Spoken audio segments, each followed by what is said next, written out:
Good morning, YouTube. Welcome back to another video. Welcome to part 1 of how to install a subwoofer. So in this part, we are going to be building a sub box. We're going to be installing the subwoofer, and in part 2, we're going to be worrying about the amp and all of the wiring. See that? There you go. So today we're going to run to the store. We're going to grab some MDF. We're going to build a sealed enclosure for our subwoofer. If you don't know the difference between a sealed or a ported subwoofer, do some research beforehand. Find out what you might like. For me, I decided that I'm going to do a sealed subwoofer just for the type of music I listen to, and it's going to be a little bit easier to do as well. To start off, what we're going to do is I'm going to design a sub box on a piece of paper. I'll show you step by step how to do that and what I'm going to do, and then we are going to install this Infinity by Harman reference subwoofer. So I got this from Crutchfield, and any of the stuff that you see in today's video or part 2 is all going to be from Crutchfield. I got this wiring kit from Crutchfield, got these RCA cables from Crutchfield, the amp as I just showed you, also from Crutchfield. So if you have any audio needs for your car, definitely check them out. They had great customer service. Anything I needed, any questions I had, they answered, so it was perfect. So yeah, so first things first, we're going to go grab some paper. We're going to design a sub box. First, I got to look up the specifications for what the subwoofer are. So if you don't know, when you're installing a subwoofer, it usually has like a cubic footage of space that you need for your sub box, and then you can design your box around that to make it optimally function. I don't know too much about subwoofers, but from the experience I know you want your specifications to match up with whatever the dealer's specifications are, because they probably know more than you. There's a good chance that the people who design these subs know more than the person installing them. So yeah, that's what we're gonna do first. We'll grab some pen and paper and we'll get started.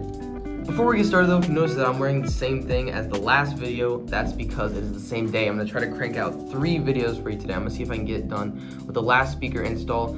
If you're seeing this, it's already out. Go watch that. It's a great video. It's going to be part 1 of this whole series, I guess. But yeah, so that speaker video is out. Now I'm going to do part 1 of the subwoofer, which is the box and the speaker. And then part 2 is going to be all of the wiring and the amp for that subwoofer. So make sure you check all those videos out. This one, if you're seeing it just as it came out, the part 2 will come out in another couple days to a week. I don't know. I'm a student, so it takes time for me to get these videos out. But yeah, make sure you like and subscribe to the channel, turn on notifications, leave a comment on anything you think I could have done better for these videos, or anything that you liked, or questions that you had. Yeah, let's get into it.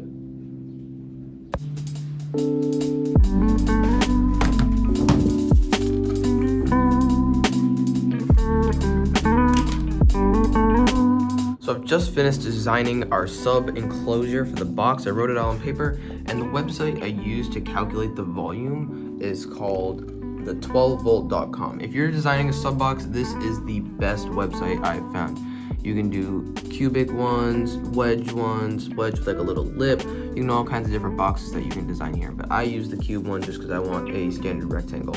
So I put in the thickness of wood that I want to buy, and then I put the height. So I went to the car and measured. As you probably saw in the last clip, you saw me get up for a second, I was going to measure to see what would fit in the car. So these are the numbers I have, and then I put them into the calculator, and it told me that it was going to equal 0.75 cubic feet, which is perfect, because after looking on Crutchfield and at the product description, I found that I needed to have around 0.75 cubic feet of recommended space within the subwoofer. So what I'm going to do now is actually build this box out of cardboard. I'm going to do my best to see if I can build it out of cardboard, fit it in the trunk to make sure it fits 100%. Then we're going to run to Home Depot, grab our MDF, build our box, and install the sub. So I didn't actually end up finding any cardboard, so what I'm going to do is just grab my tape measure and measure the inside of the trunk to the best of my ability to see if it will fit. So let's pop the trunk. So on the plans on the website, it said that the subwoofer, or I put it in to be 19 inches wide, which will definitely fit in the space right up here. If you don't know, it's the sub box right up on this little like black carpeting right here. So I can fit up to probably about like 26 inches wide, but it's 19 inches wide, so that'll definitely fit right there. For the depth, it said it was 13 inches, and I can't actually measure from back here. I have to measure from up here because the back of the seat is actually sloped. So this black cardboard back here is sloped downwards, so it'll actually hit the top if I measure from the bottom. So I measure from the top, 13 inches. And 13 inches comes actually right to this blue spot right here. So straight down, it'll come right to the edge of our carpet. That'll actually be perfect. And actually, I didn't even think about this. It's only 8 inches tall. It's not this tall. So really, it'll be 13 inches from like about here. So it'll be about here, which is further back. So it'll probably end up landing somewhere around here. That'll work perfectly. And then lastly, we had our 8 inches of height, which I can almost guarantee is gonna fit. I can just see it with my eyes. Yeah, right there. So 8 inches of height, perfect, fit right there. It'll be nicely heighted. So yeah, the subwoofer is going to face upwards, if I hadn't already mentioned. I tried to design a box so that way it would face outwards, but the only problem was that this height is actually the exact diameter of the subwoofer. So what happens if I were to put the subwoofer in right here, the subwoofer would hit here and here, so there'd be no space on the outside of the box for the subwoofer to mount to. So that wasn't gonna work. And I didn't want to do it any other way because I think it would look weird, or I don't know, it wouldn't fit any other way really. So I had to do it vertically. So it's gonna face upwards. It'll look cool from the trunk because you'll still be able to see it at being only 8 inches tall. And yeah, let's run to the store. Well, first I guess we have to measure out how much wood we're gonna need on that piece of paper. And then we'll run to the store and make sure we have all of our wood and get some MDF.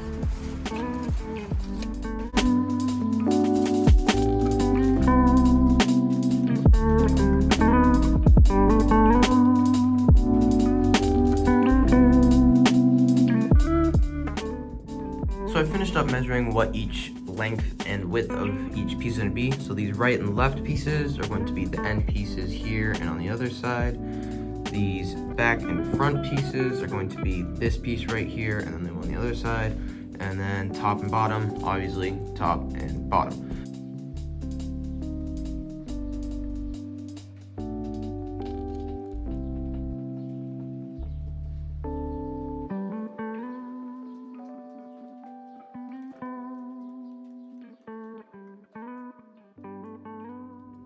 So I finished up all the really basic math and found out that all of our pieces are actually going to fit on a 24-inch by 48-inch sheet of MDF, which is perfect because that's the most common. I was really hoping that it would. So what I did is I lined them all up. This is not to scale, it's just what I estimated it would be about. So 13 inches for this one, 13 for this one, 6.5 for this back piece, 6.5 for the front, and then 6.5 for both the left and right. I forgot to write it on there, but left and right pieces because they'll fit next to each other because they have a smaller width there.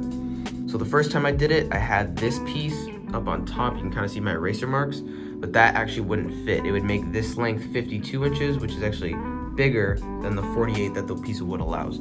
So what I had to do was move this top piece over here. Then the width was 45.5 inches, which is less than our 48. And then to find the width here, these are 19, which is obviously less than 24. No addition needed there. 19, 19, 19, 19. And then these two was 11.5 plus 11.5, which is very obviously less than 24, 23. So yeah, now we gotta run to Home Depot, go grab some MDF, and come back and start cutting.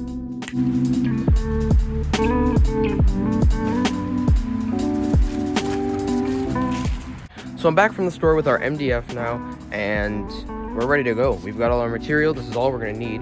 Got a pencil right over there. I'm gonna go grab a straight edge, a measuring tape, and start tracing out our shapes. One thing I did want to mention real quick is that all the tools you're gonna need for this project, just for the subwoofer box, you can do this whole project just with a jigsaw. I'm gonna use a jigsaw for the circle of the subwoofer and then a circular saw for all the straight edges, just because it makes it a little bit easier. But if you want to do this whole project just with a jigsaw, then you can do that as well. One thing you're also gonna need are some nails and a hammer. Most people have nails and a hammer. If you don't, you can get a hammer for like 10 bucks. It doesn't have to be like a nice hammer, anything really. And then nails are also super cheap, maybe like $7. But yeah, the wood I paid $26 for. Wood is kind of expensive right now, but it's not even that bad for a whole sheet like this. So yeah, I'm gonna start tracing out all of our squares besides the tools. Oh, and then you're gonna need glue. So I'm gonna glue the whole thing together. The nails are just to hold it in place while it's drying. Yeah, but that's about it. I'm gonna start tracing it on and then we'll start cutting it out.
So after fixing that little mistake, the box is fully glued and nailed together, and now I put some clamps on it just so I can leave it overnight and not have to worry about it coming apart or anything. So the next step from here is to let this sit overnight so I can dry, let all the glue set and everything, and then I'll pick up the camera in a couple days because that's when I'll have some free time, and I'm going to cut the hole for the subwoofer in the middle, put the subwoofer in the box, and yeah, it should be just fine. I am so excited. This box fits perfectly in the trunk. Off camera I tested it, I slid it in there, it fits so nicely, and yeah, I'm so excited.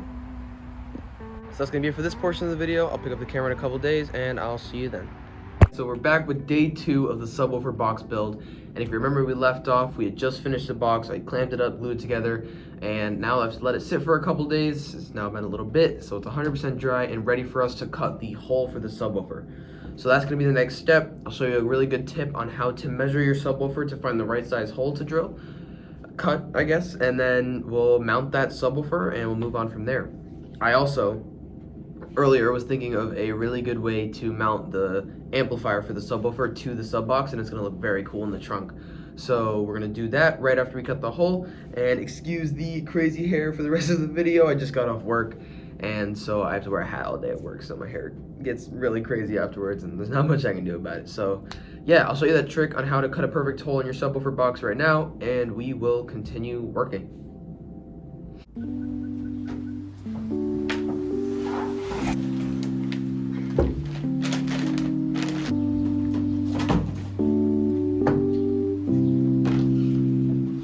So for this little trick, all you're gonna need is your subwoofer, a yardstick or measuring tape, either one. You can use either really anything that measures a fairly longish amount of distance, and then any type of wire, rope, string, or anything like that. It really doesn't really matter what you use. I found some old speaker wire from my car that I was using when I did the speakers, or when I did my radio a little bit before, but yeah, that's all you're gonna need. So what you're gonna wanna do is, if you can flip your subwoofer over, you can flip it over, it makes it a little bit easier. But if you have any protrusions, like mine has these little holes for where the screws are gonna go, and that allows me to safely put it upside down without damaging any of the foam or anything.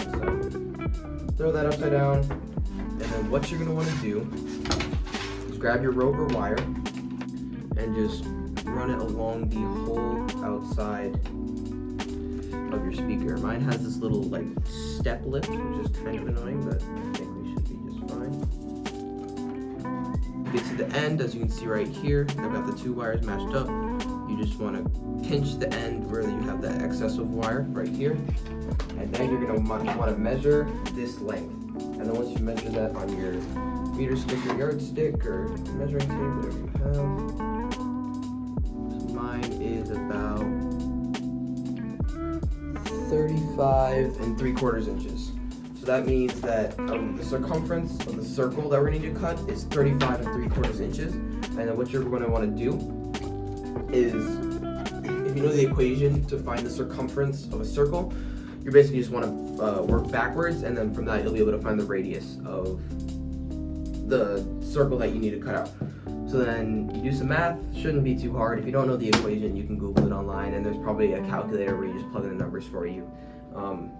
But if you do know it, do it real quick, easy peasy. I'm gonna do it off camera just because I'm gonna go grab my computer, my calculator, and yeah, should be all good. That's gonna be a quick tip to find the circle diameter of what you need for your wood box. Go cut that in the wood box, and we'll be set.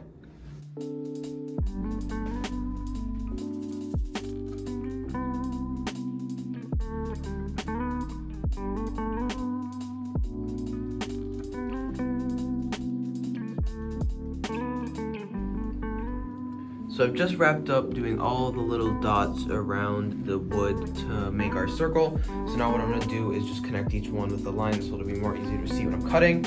And then I didn't mention that I found the middle of this box just by taking that ruler and measuring from this corner to that corner, marking a line, this corner to that corner, marking a line, and then those 2 lines that you marked will leave 1 dot in the center, and you can just measure out. If you have a compass that's large enough to do a circle that's as big as the subwoofer is, then use that. It's much easier than what I did. I took a ruler and just measured a point out, and then point all the way around until I had a circle. That works. It only took me maybe like 5 minutes, but if you have a compass, it's just so much easier, so I definitely suggest you doing that. But yeah, it got cold out, so you probably saw me put on a coat, but I'm gonna do as much of this work inside as I can because it got a little chilly. So I'm gonna trace that circle, we'll cut it out, and I'll catch back to you after I cut it out.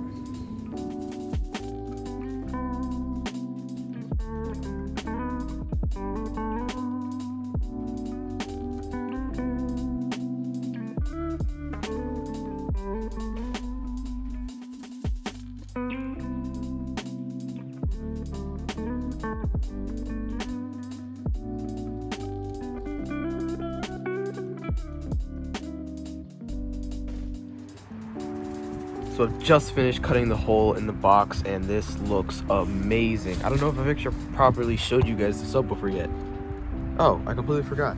This is the subwoofer I got, but I didn't mention before, it's an Infinity by Harman reference 1270, I think it's called. I think that's the serial number that comes right after it. But yeah, this is it. It fits amazingly in the speaker box. If you saw in the time lapse, I took it in and out a couple times.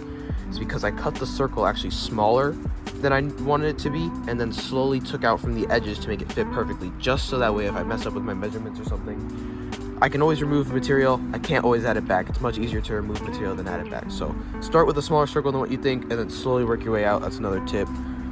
But yeah, this looks amazing. I'm just gonna screw it in now, and then we'll worry about mounting the amp. I think I'm gonna mount the amp right here on the front. I think it's gonna look super, super cool.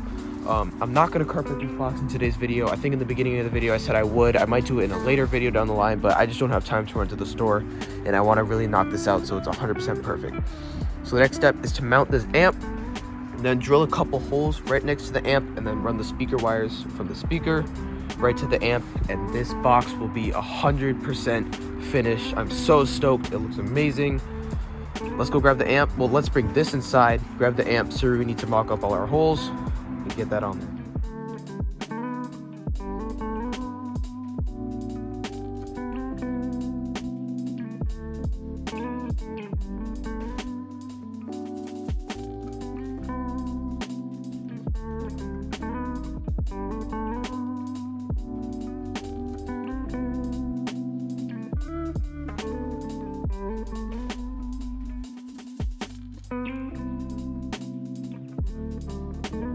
So I fully mounted the amplifier to the box, and it looks amazing. It is on there so sturdily, it is not going anywhere. If this is coming off, this is coming with it. So now all I need to do is drill the holes for the two speaker wires to run to the inside, which will run to the subwoofer, and then we need to drill the holes for the screws in the side of the subwoofer right there, mount the subwoofer to the front, and once we do that, this box is finished, and therefore that'll be the end of this video. So we're so close. All we gotta do is drill the holes for the wires here. I think that's what I'm gonna do next, and then wire this whole thing up.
So I've just finished wiring the subwoofer to the amp, and it looks so clean. I drilled two little holes right above and below each other. The wire fit perfectly in there. Screwed them down to these terminals, as you might have seen in the last clip, and ran the wires up into the speaker. I don't know if I'll be able to lift this up and show you. I can't just with one hand, but yeah, it looks great. I'm so happy with it. Everything's solid in place. And now the last step before we wrap up this video is going to be to drill out all of these holes right here, put screws in, and then we are fully done with the subwoofer box.